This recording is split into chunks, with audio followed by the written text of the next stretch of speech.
asalaamaaleykum mbokk yi yéen ñi nga xam ne yéen a baaxoo ànd ak seen bii di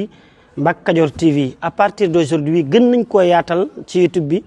képp koo xam ne bëgg nañoo topp bu abonné ci seen bii rek di Mbacke Kadior TV luñ dugaliti dana ko am en exclusivité jërë ngeen jëf. information bi nga xamante ni moo fa tukkee ci gan yi nga xamante ni ñoo ñëwoon ci sëriñ bi tamit déglu na leen bi mu leen dégloo it daanaka li président wax bii rek lañ ko wax leeral ko ni ko ak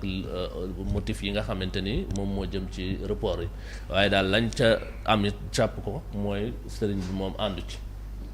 waaw loolu it lu mat a leeral la mooy waaw àndu ci moom waaw te it loolu it wax dëgg yàlla xel mën na koo nangu ndax nit it du kilifa jiite lim jiite représenté lim représenté doo dem jël sa dogal ba mu neex la nga yebal ay nit ñu ñëw naan ko lii ak lii ak lii motif yi ñu koy exposé di ko wax loolu moom président waxal na ko boppam sëriñ bi dégg ko ak ni ko Sénégalais yëpp déggee kon nag jarutul waata ñëwaat naan dañ ko koy leeral ak yu mel noonu kon nag loolu yi tamit ñu nit wax dëgg yàlla